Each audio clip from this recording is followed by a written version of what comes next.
9 TV డిజిటల్కి స్వాగతం. Narsipatnam rural CI శ్రీమతి రేవతమ్మ గారు మరియు గోల్కొండ ఎస్ఐ రామారావు గారి నేతృత్వంలో శక్తి బృందం సహకారంతో గోల్కొండ మండలం ఏటిగారింపేటలో గంజాయిపై అవగాహన సదస్సు నిర్వహించబడింది. ఈ గ్రామం ఏజెన్సీ ప్రాంతానికి ముఖద్వారంగా ఉండటంతో గంజాయి వ్యాపారం ఎక్కువగా కొనసాగుతుంది. ఈ నేపథ్యంలో గ్రామ ప్రజలకు గంజాయి వలన కలిగే ప్రమాదాలు, చట్టపరమైన పరిణామాల గురించి వివరించి వారి జీవితాలలో గంజాయి వల్ల కలుగుతున్న నష్టాలను వివరించారు. ఈ సమావేశంలో సైబర్ మోసాలపై జాగ్రత్తలు, మహిళలపై జరిగే నేరాలను నివారించే మార్గాలు, రహదారి భద్రత, ట్రాఫిక్ నిబంధనలపై అవగాహన కల్పించారు.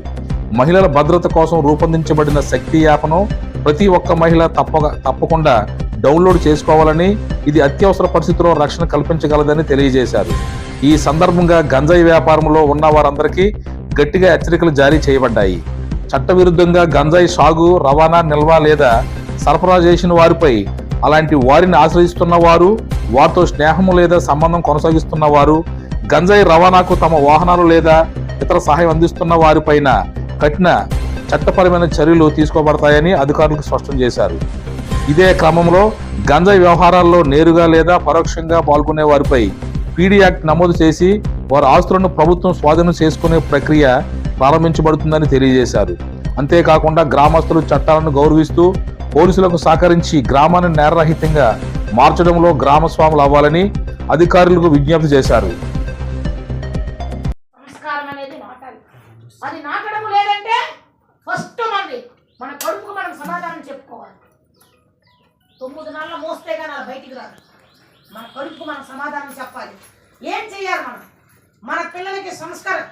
గంజాయి పండించిన నేరమే, గంజాయి రవాణా చేసిన నేరమే, గంజాయి మన ఇంట్లో ఉన్న నేరమే, గంజాయి తాగిన నేరమే, గంజాయి వాడికి సహాయం చేసిన నేరమే. ఒక మర్డర్ కేసులో మనం బయటికి రావచ్చు, కానీ ఆ కేసులో రాలేదు. ఇప్పటికేదో జరిగింది. ఇక మీదట మా గ్రామం నుంచి ఒక్క ముద్దాయి కూడా, ఒక్క మనిషి కూడా ముద్దాయిగా ఏ రాష్ట్రంలో కానీ, ఏ జిల్లాలో కానీ, ఏ మండలంలో కానీ, ఏ పోలీస్ స్టేషన్ పరిధిలో దొరకకూడదు. మేము ఆ బిజినెస్ చేయకూడదు అనేది మీరందరూ, ఝాన్సీ లక్ష్మీబాయి లాగా మీరందరూ, రాణి రుద్రందేవి లాగా మీరందరూ నడుము కడితే గాని మన ఊరు బాగుపడదు. ఇప్పుడు నిన్ననే నాకు తినడానికి మనం నెలంతా కష్టపడితే మనం తినడానికి ఫుడ్డే సరిపోతుంది. మన అబ్బాయికి బైక్ వచ్చేటప్పుడు మీరు ఏం కొంచెం రైబాన్ కళ్ళంతా వాడుతున్నారు, మీరు ఎందుకు మాట్లాడు? 10,000 స్మార్ట్ ఫోన్ వాడుతున్నాడు, మీరు ఎందుకు వచ్చినారు? బాగానేడు అది ఏం చేసేస్తున్నాడు అనుకుంటారు, అని వెనకుంది ఎవడో వాడికి రాపేస్తారు.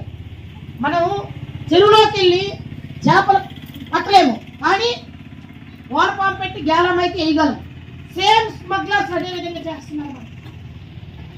ఒక 5,000 ఇస్తాడు, చింతపల్లి నర్సీపట్నం నుంచి తుని రమ్మంటాడు. తుని వెళ్ళేటప్పటికి ఆడ 5,000 ఇచ్చేస్తాడు. ఎంతో గంట ప్రయాణం. ఒకసారి దొరకదు, రెండోసారి దొరకదు, మూడోసారి